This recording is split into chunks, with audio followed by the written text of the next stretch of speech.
We're back with Congresswoman Lori Trahan. So you grew up in Lowell, right?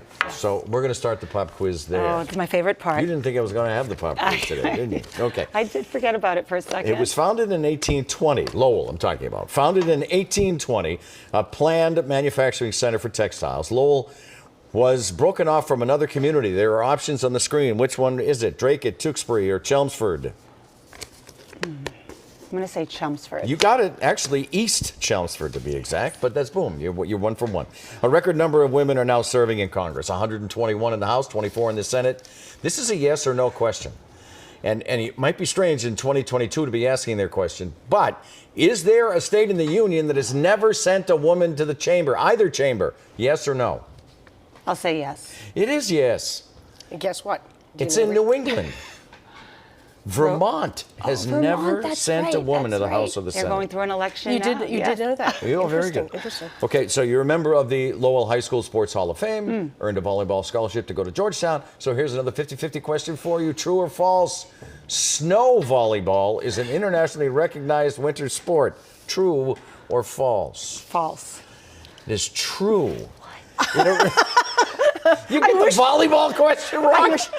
I wish we would have gotten your reaction. Her reaction was, It originated in Austria, and it was a demonstration sport of the 2018 Winter Olympics in South Korea. Okay, now I missed that one. Athletic teams at Georgetown are known as this one. I love to hear the answer to this one all the time.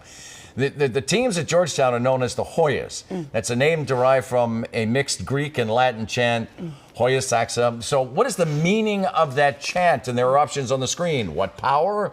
What grace? What rocks? What rocks? What rocks? The nickname came into use in the 1920s, so 3 out of 4 is pretty good. Very good. You're back off the hot seat. Actually, interesting that the only one she the missed only was one. the volleyball. The only one. I was curious. Snow volleyball. You know, we were talking earlier about Russian oil, and we were talking about sanctions. What can be done here in the United States to, particularly with the companies that profit from all of this? Well, I think, one, we have to get them to stop manipulating the supply because it's keeping the prices too high at the pump. I mean, people are getting their March heating bills, and they're high. They needn't be, right? The price of crude oil has come down, and we expect the price of gas to follow suit. And so one of the reasons why we had that hearing was to get at, why is the supply being kept low? And we know that, these executives are getting multi-million-dollar paychecks. They had record profits last year in some cases. So but they're also using this moment Congress do about that? Or if anything, in your opinion? Well, look, right now, the answer is not more permits. We know that they have the number of permits that they need, and they're ready to go. So we do need them in the short term to help increase supply, to get our hardworking families through the winter and certainly have relief at the gas pump. But I think also this is an inflection moment, not just for our country, but for the world. I mean, when we talk about energy security, we have to talk about energy resilience. And having all of our eggs in the oil and gas basket has not been good for our economy. It certainly is disastrous for our planet. So speeding up that transition to renewable green energy options is vital. And I'll tell you, that's one of the main things I heard from our European partners. They want the United States to help with that transition, because if we don't, China will.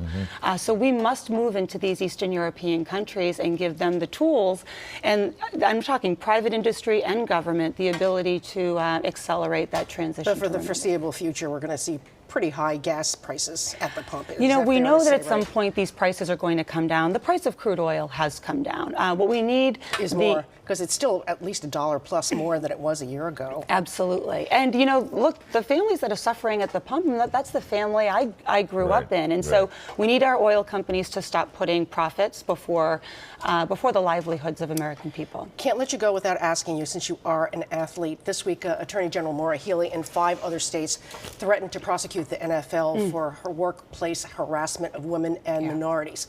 The Crafts have not been a target of these charges, but they've been very generous to a couple of politicians, including yourself here in Massachusetts. Do all of the NFL owners have the responsibility of fixing this problem?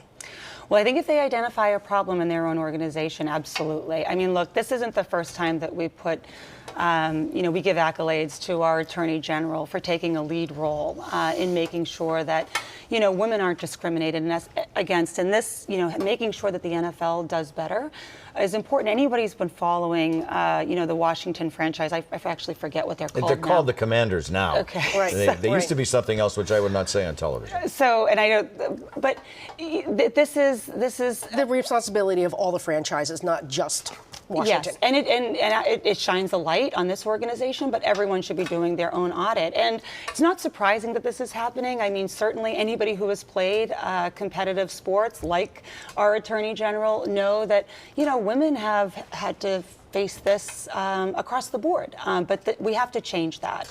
We saw just recently this past week or last week that the amount of money that's spent on men's basketball and collegiate sports alone, $1.63 for every woman.